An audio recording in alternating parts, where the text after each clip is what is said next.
নমস্কার বন্ধুরা, আজকে আরেকটি রেসিপি তোমাদের সঙ্গে শেয়ার করব বলে চলে এলাম। আজকে বানিয়ে দেখাবো ইলিশ মাছ। ইলিশ মাছ যেইভাবেই রান্না করি না কেন সেইভাবেই মাছটি খেতে অনেক ভালো লাগে। আর যদি হয় সর্ষে ইলিশ তাহলে তো কোনো কথাই নয়। আজকে আমি বানিয়ে দেখাবো সর্ষে ইলিশ। এইখানে ইলিশ মাছগুলোকে বেছে পরিষ্কার করে ধুয়ে নিয়েছি। এবারে ইলিশ মাছের জন্য একে একে মশলাগুলোকে শিলনোড়ায় বেটে নেব। আমি এই সর্ষে ইলিশ মাছটা কিন্তু কাঁচা করব, আর প্রথমেই সর্ষেগুলোকে বেটে নিচ্ছি। এরপরে বাকি মশলাগুলোকেও একে একে বেটে নেব। তোমরা যদি এইখানে মশলাগুলোকে হাতে না বেটে নিতে চাও তাহলে সব মশলাগুলো একসাথে মিক্সিতে দিয়ে পেস্ট করে নেবে। সর্ষেটা আমার এইখানে খুব ভালোভাবেই বাটা হয়ে গেছে। এবারে পোস্তটা বেটে নেব। তোমরা যারা নতুন বন্ধুরা প্রথমবার আমার চ্যানেলে আমার ভিডিওটি দেখছো, আমার চ্যানেলটিকে সাবস্ক্রাইব করে দিয়ে পাশে থাকা বেল আইকনটি অল করে রাখার অনুরোধ রইল, যাতে আমার নিত্য নতুন রেসিপিগুলো তোমরাই প্রথমে দেখতে পাও।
আমার এইখানে সব মশলাগুলোকে শিলনোড়ায় বেটে নেওয়া হয়ে গেছে।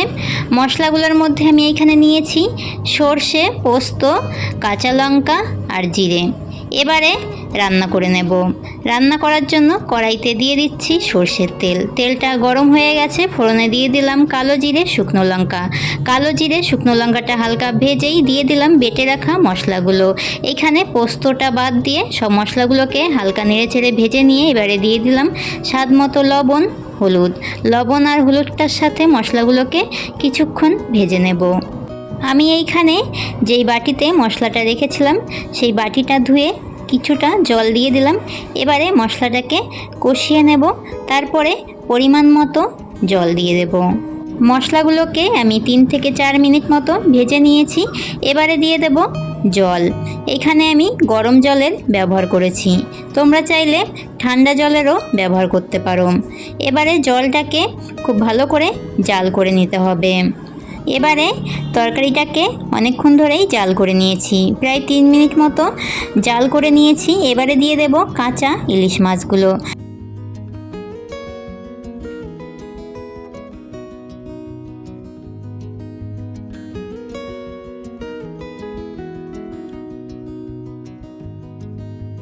আমি এইখানে গ্যাসের আঁচটা লো ফ্লেমে করে দিয়ে ইলিশ মাছগুলোকে 3 মিনিট মতো রান্না করে নিয়েছি। আর ইলিশ ভাপা রেসিপিটি হয়ে গেছে। সব শেষে দিয়ে দেব পোস্ত বাটা। পোস্ত বাটাটা শেষেই ব্যবহার করবে। প্রথমে পোস্ত বাটাটা দিয়ে বেশি জাল করলে পোস্তর যেই স্বাদ সেইটি আর পাওয়া যায় না। পোস্তটাকে এবারে তরকারির সাথে ভালো করে মিশিয়ে নেব। পোস্তটাকে ভালো করে মিশিয়ে হালকা নাড়াচাড়া করে নামিয়ে নেব। এই রেসিপিটি খেতে দুর্দান্ত হয়েছিল বন্ধুরা। তোমরা বাড়িতে অবশ্যই এই রেসিপিটি ট্রাই করবে আর আমাকে অবশ্যই কমেন্ট করে জানাবে রেসিপিটি তোমাদের কাছে কেমন লেগেছে। রেসিপিটি ভালো লাগলে অবশ্যই একটি লাইক কমেন্ট শেয়ার করে দিও। আজকের মতো এতটাই। আবারও দেখা হবে নতুন আরেকটি রেসিপির সাথে আগামী দিন।